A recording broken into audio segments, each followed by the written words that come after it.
আসসালামু আলাইকুম সবাইকে। ইতিপূর্বে আমরা ভূগোল প্রথম এবং দ্বিতীয় পত্র নিয়ে আলোচনা করেছিলাম, যেখানে আমাদের সাজেশন থেকে এসএসসি পরীক্ষায় সর্বাধিক সংখ্যক কমন ছিল। তারই ধারাবাহিকতায় আমরা অর্থনীতি নিয়ে আলোচনা করব। অর্থনীতি দ্বিতীয় পত্র।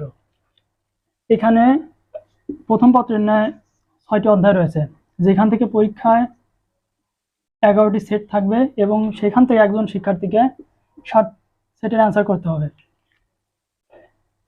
এখন আমরা অর্থনীতির দ্বিতীয় পত্রের সাজেশন নিয়ে আলোচনা করব, যেখানে আমরা মূলত ৯ সেট প্রদান করব এবং আমরা এবারও আশাবাদী যে আমাদের এই সাজেশন থেকে এবারও সর্বাধিক সংখ্যক সেট কমন থাকবে।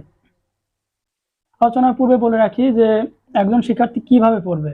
যেহেতু তার অর্থনীতিতে ৭ সেটের অ্যান্সার করতে হবে, তো একজন শিক্ষার্থীকে সুন্দরভাবে পড়তে হবে যেন ৮ সেটের বেশি, এমনভাবে পড়তে হবে যেন ৮ সেটের বেশি কমন না আসে এবং এখান থেকে সে যেন ৭ সেটের অ্যান্সার করতে পারে।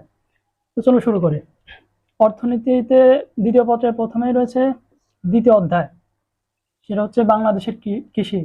এটা হচ্ছে দ্বিতীয় পত্রের সবচেয়ে গুরুত্বপূর্ণ অধ্যায়। এখানে যেভাবে সেট হতে পারে সেটা হচ্ছে প্রথম সেট কৃষি খামার ও জোত, অর্থাৎ কৃষি খামার ও কৃষিজোত, এর উপখাতগুলোর অবদান দণ্ডচিত্রে উপস্থাপন, অর্থাৎ এর যে 4টি উপখাত রয়েছে এগুলো দণ্ডচিত্রে উপস্থাপন করতে পারবে।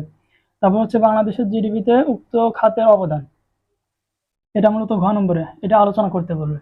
তারপর আসি সেট 2 শস্য বহুমুখীকরণ, খামারের ধরন চিহ্নিতকরণ, অর্থাৎ খামারটি কোন প্রকার, এটা কি বাণিজ্যিক খামার নাকি জীবন নির্বাহী খামার।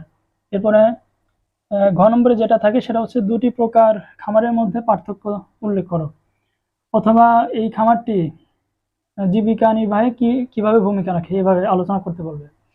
এরপর আসে তৃতীয় অধ্যায়, এটাও অর্থনীতিতে অনেক গুরুত্বপূর্ণ একটা অধ্যায়, বাংলাদেশের শিল্প।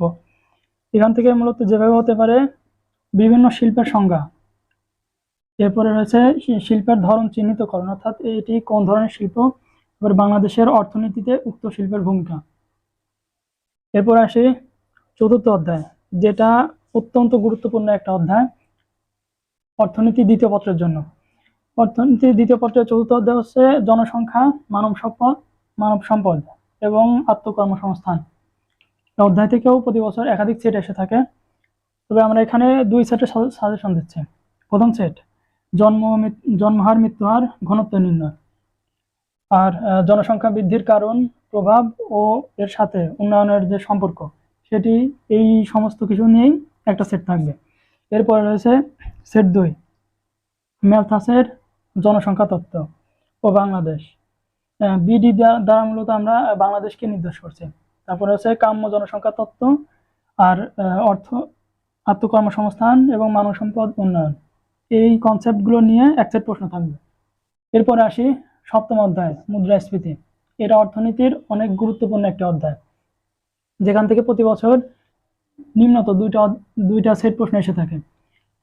সেট 1 মুদ্রাস্ফীতির প্রকার, মুদ্রাস্ফীতির হার নির্ণয়, এর প্রভাব মূলত বাংলাদেশের অর্থনীতির উপরে প্রভাব আলোচনা করতে পারবে। এরপর আসি সেট 2 মুদ্রাস্ফীতির রাশি করণীয় প্লাস মুদ্রাস্ফীতির ধরন চিহ্নিতকরণ, অর্থাৎ এটি কোন ধরনের মুদ্রাস্ফীতি এবং বাংলাদেশের অর্থনীতিতে এর প্রভাব।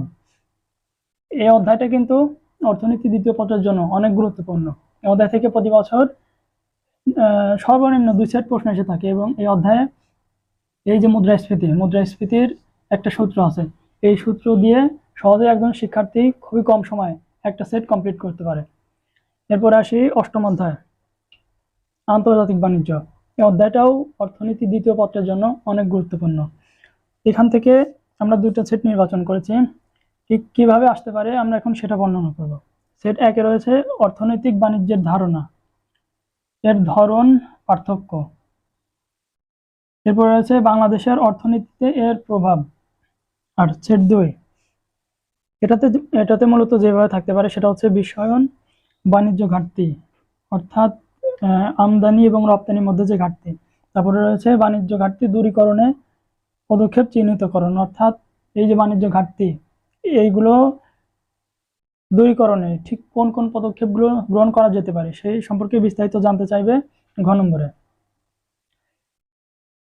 এখানে আমরা মূলত যে সেটের সাজেশনগুলো দিয়েছি এগুলো যদি একজন শিক্ষার্থী ভালোভাবে অধ্যয়ন করে সে কিন্তু অর্থনীতি দ্বিতীয় পত্রে খুবই ভালো ফলাফল করবে।